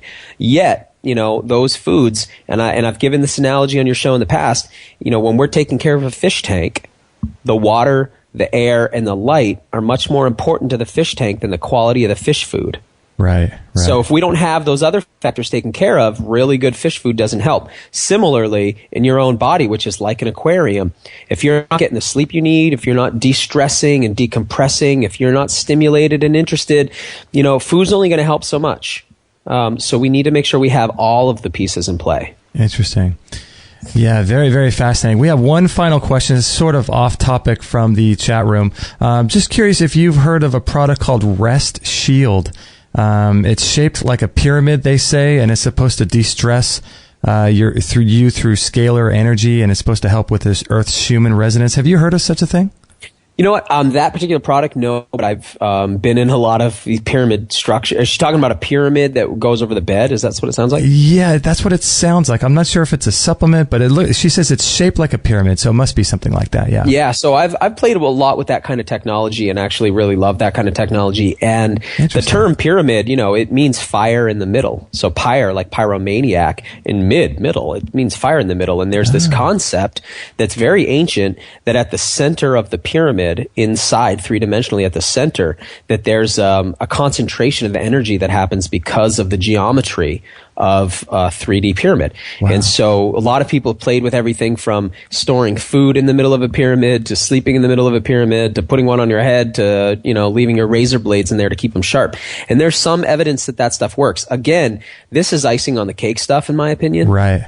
Right. So, it's more important that I shut the Wi-Fi off. It's more important that I have a quality organic bed. It's more important that I get to bed on time. It's more important that I get 8 hours of sleep. Now, once I've got all those things in play, cool, a pyramid, icing on the cake. Mm-hmm. But, if I don't have those other pieces in play, I'm not going to expect a pyramid. If pyramids were that magical, the whole world would already be onto it, right? They're icing on the cake. They add benefit, but not at the expense of quantity of sleep. I see. I really like this, what you're saying throughout the show. I know we got to wrap it up here, but, developing a protocol, developing a strategy, for your hormones. And so, it starts with the foundation, like you're talking about with the sleep and the vitamin D and the low stress.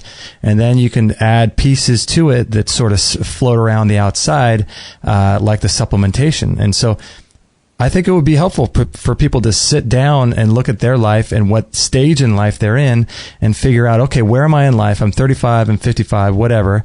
And how am I going to build a hormone strategy and a hormone system here, a protocol that I can really build my whole life around? I really like the whole approach to having supplements be part of it, because a lot of times, as you know, being in the supplement industry, people just think that the supplements are everything, don't they? They do, and there's a tendency again to use them at the expense of what we actually would be more benefited by putting in play. Uh-huh. So again, now when somebody goes to calculate their strategy, right? Let's take two extreme characters. Let's take the dedicated vegan yogi who goes to all the raw food potlucks and wears only organic pants and, drives the Prius and is in bed at night by 10. And on the other extreme, let's take the crazy partier, stays out super late and is meeting lots of, single men or single women, is constantly on the go, has tons of going on, to really active social life, and eats a little bit of whatever. Okay, two extremes. Now, that person who's the yogi, they may need to look at, how do I get more stimulated by the opposite sex? How do I get a little edgier so that my body stays hormonally responsive, right? They've already got the sleep piece dialed. It would be silly to put more energy into that. Conversely, the party kid needs to go, hey, you know what? I've got all this stimulation. How do I relax more? How do I get a little more meditative? How do I get better sleep? So we need to determine where we're at. You know what we tend to do, though? And people, I know everybody listening is going, well, obviously, Daniel, that's really obvious. But look what people do. Well, the guy who has really big biceps, who goes to the gym and he's got really small calves, what's he like to work on? His biceps. Why? Because he's good at it. Right. And he wants to avoid the thing he's not good at, right? So when we do yoga and we're really good at down dog, we revel in the opportunity to do down dog because it's what we're good at. And we want to avoid the thing we're not good at, especially in public. That's just how we tend to be. So when somebody hears that this list of things that are good for their hormones, if there's somebody who's already really good at going to bed by 10, well, then they're going to latch onto that because they're good at that. And they might not want to hear parts that push their comfort zone. So we have to look at, when we make a strategy for what we're going to do for our health as we age, we need to look at the areas that we don't have any points in yet. And we need to start dialing that up. And we need to be less concerned. We can be much less concerned about the things we're already good at. So we want to grow in every area of our life, not just certain areas of our life. That's not a well-rounded person. I love it. Well, thank you, Daniel. I know that you're a busy guy and you got stuff to do. And so thanks for staying on for a few more minutes. I appreciate it. Hey, I love this show. It's great to be here with you guys. Thanks for everything. Yeah, thank you so much. So there you have it, Mr. Daniel Vitalis. What did you think about Mr. Daniel Vitalis? Isn't he great?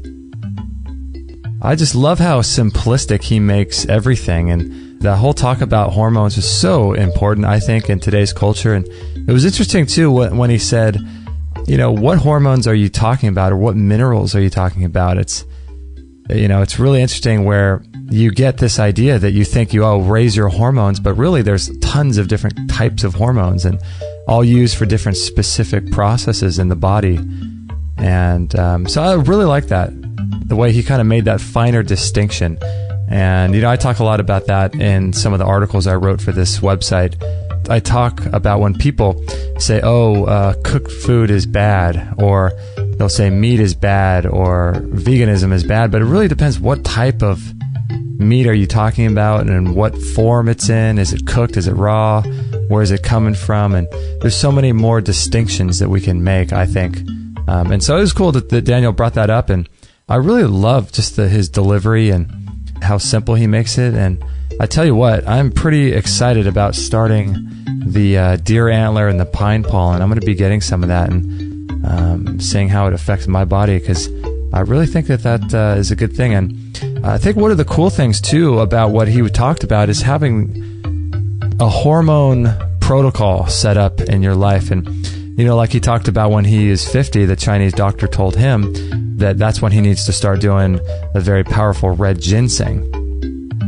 And, I just thought that was really cool. And, if you can prepare for your hormonal changes throughout your life long beforehand, long before they come, in a gradual, easy, progressive way, it's going to make the change and transition in life just so much easier and probably less dramatic.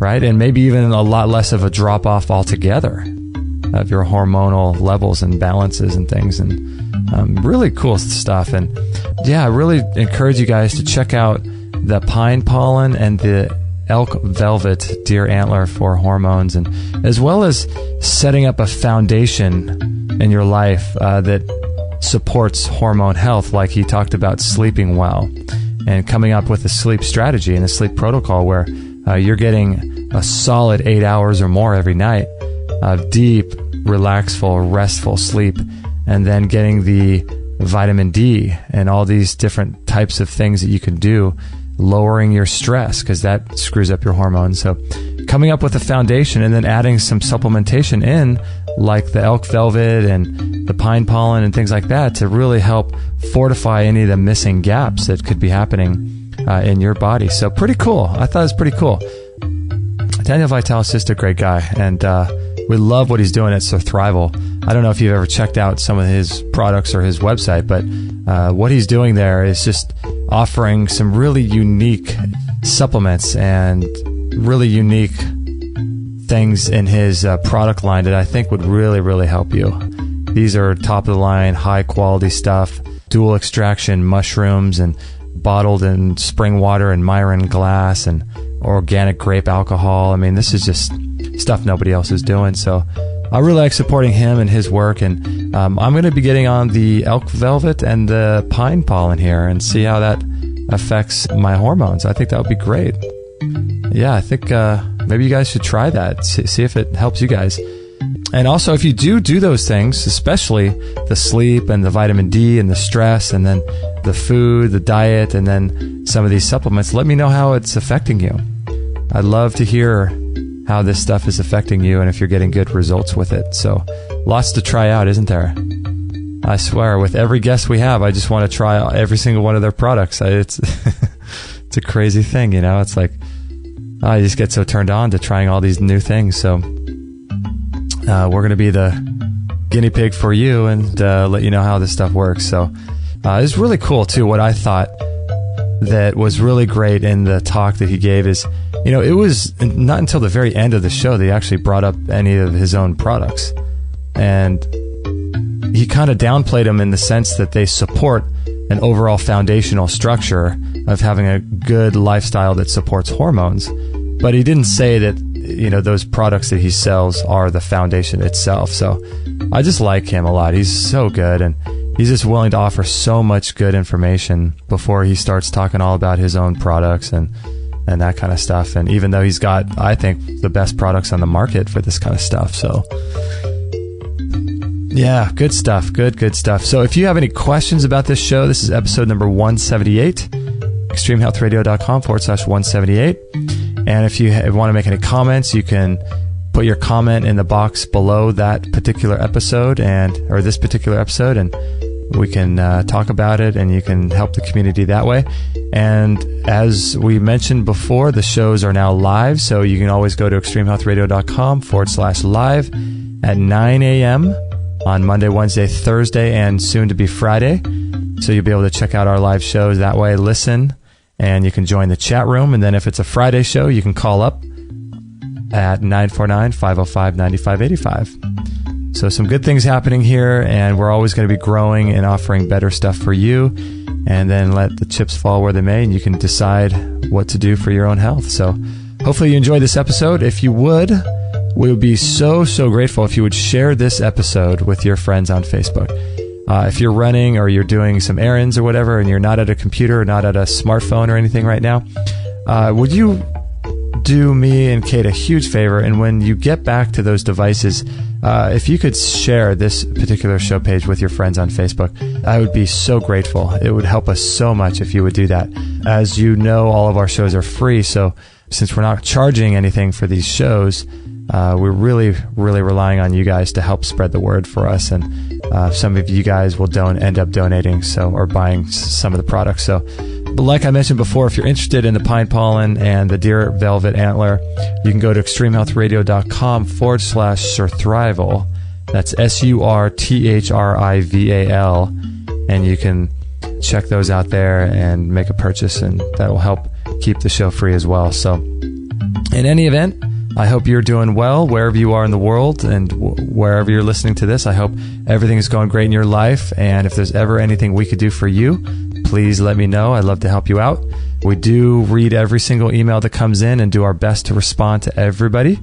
So please send in your emails, and we'd love to connect with you. So thank you for listening, and we are so grateful for you guys. So thanks for listening, and we'll catch you guys on the next episode.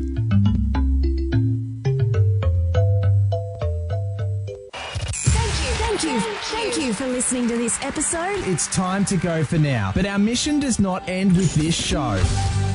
Justin and Kate will be back with another interview packed full of ideas, discoveries, and unique ways to regain your health. Head on over to extremehealthradio.com/subscribe and instantly download our free gift too that contains cutting-edge strategies to start making healthy lifestyle changes today. No material on this blog is intended to suggest that you should not seek professional medical care. Always work with qualified medical professionals, even as you educate yourself in the field of live food nutrition and alternative medicine. I'm not a doctor, nor am I offering readers or listeners medical advice of any kind. None of the information offered here should be interpreted as a diagnosis of any disease, nor an attempt to treat or prevent any disease or condition. While information in this blog and during this